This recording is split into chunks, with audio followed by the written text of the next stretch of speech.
Hey YouTube, for all of us who grow chickens, and if you've ever thrown away hard-boiled eggs because you can't peel them except molecule by molecule and they still come out destroyed, I finally found how to hard-boil fresh eggs and be able to peel them and have them turn out in case you want to serve deviled eggs, or if you just want to eat a hard-boiled egg without crying over it. Let's do this. And to make my point, I'm going to try it the way I have always done it, which doesn't work. And I'm going to try it a new way that I've just figured out, and it has worked every single time. So we have a few that are going to take one for the team because they're going to come out messy and terrible. And we're going to boil a pot of hard-boiled eggs for us to put in the fridge to snack on, and I know that they'll be able to be peeled and enjoyed. So what I have here are eggs from yesterday. And these have been washed and they've been in the fridge, so they are cold. So I haven't tried this yet with like eggs I brought in from today, but these are from yesterday from our chickens. This pot of water is about 3 quarts of water, and we're going to heat it up to boiling. That is going to be the first trick here. This is the way that we're going to do it that has worked for me, and I'm going to add about a half a teaspoon of salt to that water. This is enough water cold to cover eggs, and we are going to do this my old method, which is where I put some eggs in cold water. So we're just going to do maybe 2 because they get wasted. These are not going to work out because they never do. So these are cold. This is just cold water. I'm going to turn the heat on and bring that up to a boil over high heat. So we're going to start with cold water. We're going to bring it up to a boil. And as soon as it boils, I'm going to turn off the heat and let them cool all the way down in this water. This one, we're going to wait for it to get up to a boil. Move the eggs. And then we will be adding eggs to the boiling salted water. So that is method 2. So our salted water has started to boil, and instead of trying to drop these in with my bare hands and get splashed, I just use a slotted spoon. So these are 24 hours old, and I'm just gonna put as many as I can fit in there. We'll see how many it holds. So we're gonna put that one in. That is about all we're gonna fit in there. And over here we have this little pot, and we're still waiting for that to come up to a boil. What I'm going to do here is wait for this to come back up to a boil. So I'm going to put a lid on it. Ouch, hot. And I'm going to wait for that pot to boil. Okay, those have just started to boil. So I'm going to go ahead and set a timer for exactly 12 minutes. Okay, so while these are boiling, let's talk about maybe why this works. And I haven't tried it without salt.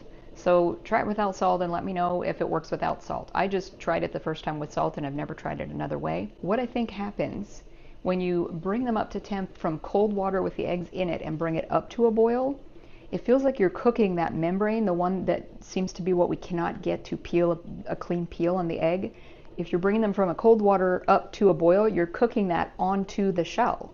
Whereas if you put fresh eggs into already boiling water, it feels like it zaps it quickly and doesn't cook it to the shell, if that makes sense. That's the only kind of sciencey part that I've been able to maybe figure out why this seems to work. Kind of quick shock cook that membrane away from the shell. Or who knows? If you know the science of this, please chime in. But so far I have not had this not work, and I am just loving it because I love to serve deviled eggs when we have parties and gatherings and any of our family come over. That's our favorite snack. And I have 20-some chickens. And in the past, I felt like I had to run to the store and buy store-bought eggs to make decent hard-boiled eggs to make deviled eggs with. So this makes it where we can actually serve our beautiful eggs that we get so many eggs. And this is the point, is we wanted to be able to snack on them as hard-boiled. So this seems to have solved my problem, and we are now snacking on hard-boiled eggs every day of the week, and I'm so happy.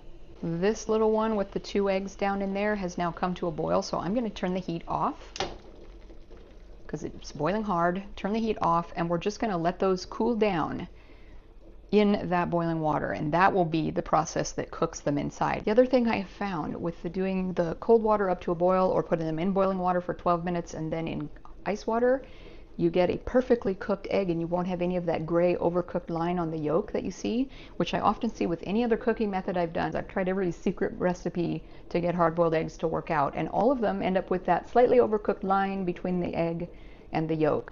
And method number 2 that I recently figured out seems to make a perfect yellow, perfect white, no overcooked yolk. So we're going to watch these boil for another 7 minutes, and I will show you the next step. And we're going to unpeel both, and I'll show you the difference. These are 5 minutes from done, and while they are finishing, what we're going to do is we're going to come over here, and I have a bowl of cold water, and I'm going to add some ice. So we have a big bowl of ice water ready for these eggs. And as soon as this 12-minute cook time is done, we're going to take them straight out of this with the slotted spoon and put them straight over here into ice water. All right, that is 12 minutes that those have boiled exactly. We're going to carefully take them off the heat over to a hot, some kind of a hot pad so you don't burn your counter. And immediately what I want to do is take them out with the slotted spoon and put them in a bowl of ice water. And I think the idea behind this should be that we're shocking that membrane again to not adhere to the inside of the shell. And so far, I've been doing this for a while now, and I have never yet had one not peel beautifully. So we're going to let those cool down in the ice water. The method 1 eggs are still steaming hot, so we're going to wait for them to cool down just a little bit. These have been sitting for a little bit of time. You can see that the ice is starting to melt, which means the eggs are giving off enough heat. And you can see one of them cracked in the cooking. So I'm going to try one that's not cracked. And let's take a look and see what we've got. Here's a little plate to put your shells on. And these are still going to be hot, probably warm hot inside. All right, let's take a look. And if I'm right, look at that.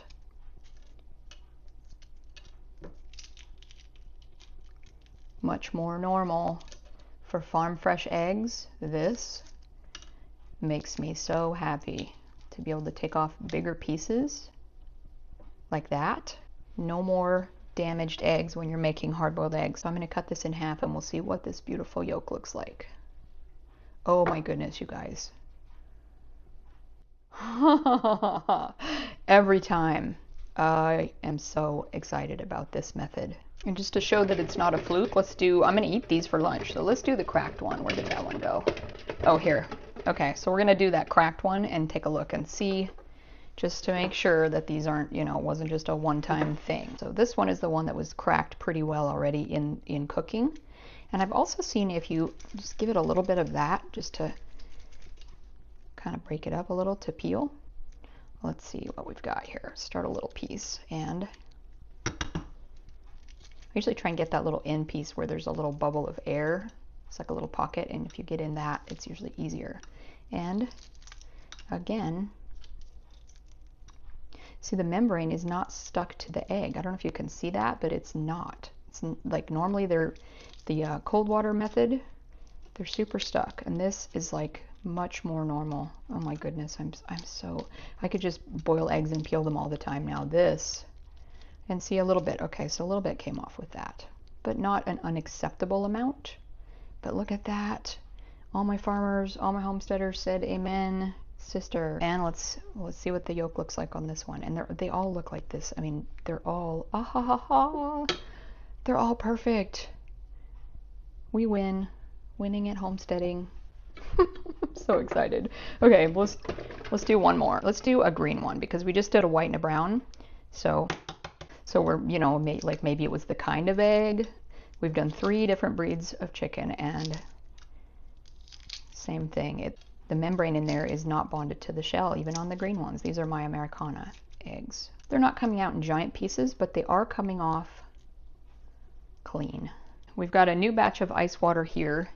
And since this water's still kind of steaming hot and too hot to put your hand in, this might be a little early to do this, but I'm impatient. So we're going to take one of those 2 little test eggs out and put it in the ice water and just let it sit for a little bit. And the other one I am going to leave it in until it's cool enough to handle, because that's how I would have done these when I was doing them this way in the past, which I will never do again. So here we go. This is my old method where I would use the cold water, put them in cold water, bring the whole thing up to a boil, and then turn the water off. And let's see what we've got. Yeah, they're not going to... See, you can already see. This is where it feels like you have to peel it off like crumb by crumb. This is the most annoying thing, possibly the most sad thing ever. Like the membrane is not... There's a piece. I mean, this is how every egg that I did in the past, when I do this method, I can do it, but it's like it is such a nuisance to try and get under that membrane to get that off. And I just ripped the egg. Okay, see what's happening? That whole piece of the egg just came off with the came off with the shell. This is why, and then you have to like, see, it's stuck. It's literally stuck to the shell. So let's try it. Let's go over here and try this a different way. Carefully. It's just, it's taking egg with it. Okay, so again, the cold water method is not the way to boil fresh eggs. We have indeed cracked the case, Sherlock. Yeah, no, that's not happening.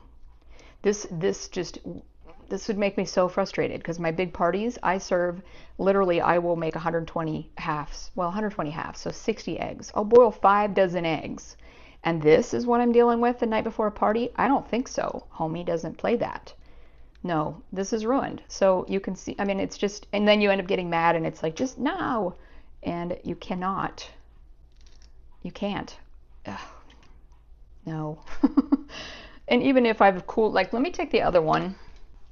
I'll take the other one out of the water and put it in the ice water and I'm going to let that one sit for longer, and I'll try one more because we did 2 of these. So to see if this isn't a fluke. This has been my life for the last, I don't know how long with fresh eggs. I just know that I can't boil them. And even if they're old in the fridge, like I thought, okay, so fresh eggs don't work. So put them in the fridge and mark them, set them aside for a couple of weeks. This is still what I get. It's if you've ever done this, you know how frustrating this is. And you're the night before a party and you're dealing with this. Like, you can't make that into a deviled egg. See what the yolk, at least see what the cooked status of the yolk is here. And that looks pretty good, but because I took them out of the water a little bit soon, the middle, the very center of that is a little bit undercooked. So because I did not let them cool off all the way in the cold water that boiled. But these are destroyed. Who wants to serve a deviled egg that looks like, you know, it looks like somebody's already been chewing on it on the bottom. So this did not work. So method number 2 is now my new method, and I will put all the directions in the description down below so you can follow this. Now you can go gather your eggs and bring them in and hard boil them for snacks. So I'm going to set those in a bowl, and I'm going to grab some salt, and I'm having these for lunch. Thanks for watching. See you in the next video.